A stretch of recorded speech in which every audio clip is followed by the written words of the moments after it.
All right, so when you're checking for soreness, start taking your hands on their major top line muscle groups and start rubbing them down like that. You want to put some pressure in on your thumb and then run down this band of muscle right here. Go a little closer to the spine and watch for any sort of reactions. If they shy or jerk away from it, you're finding yourself a sore spot or a bad muscle. Just keep going down their butt like that. And go a little bit lower. And start checking in on their shoulders. Lower in on their neck. And I want you to take your hand, preferably in a warmer environment so that you can really feel things. And start feeling down their legs for tendons and joints and whatnot. Feel the top of their hoof. Their hoof is going to be probably a hair warmer than everything else because the encapsulated blood supply to it. I don't feel anything weird there. Do the same thing. Check their hock in the front. Anything around there. Stifle joints right in there.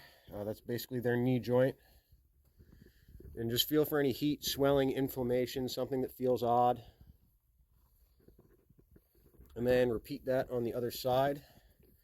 If you don't feel any heat or swelling or something like that, it's most likely going to be something behavioral, which is what I'm highly leaning on knowing this horse. Unless a saddle pad isn't sitting right or because she's put weight on, the saddle is pinching her somewhere. Maybe she doesn't like where the girth's set. Is it grabbing a piece of skin under her armpit or bunching up or something like that? But again, it's really hard for me to tell without physically seeing it. But I am leaning heavy on behavioral, which I know is kind of beating a dead horse because I'm usually leaning on the behavioral issue because it usually is a behavioral issue, and I'm going to say probably between 60 and 70% of the pain issues, ulcers, kissing spine that aren't thoroughbred or performance horse related are generally in their owner's head.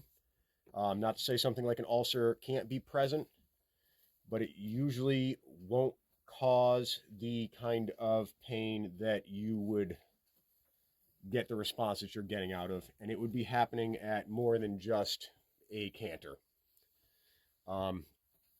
And the other times you see it is when she wants to go back home to the barn and she throws a little bit of a temper tantrum. So if I had to guess, I'd say she's being a, 4 to 7-year-old mare and going through her, I'm a 13, 14-year-old girl to 22-year-old girl phase and having her temper tantrums in all of her moods. Because that's how I ended up with Maeve, because she was a little bit twatty and no one actually liked her, except for me, because I think she's funny when she gets all grumpy. No one else does, and that's how you got your face busted, isn't it, Maeve? Yeah, Katie didn't think it was funny. But, yeah, if you need a hand or something like that, just give me a shout. I'll stop by and check her out, or let me know.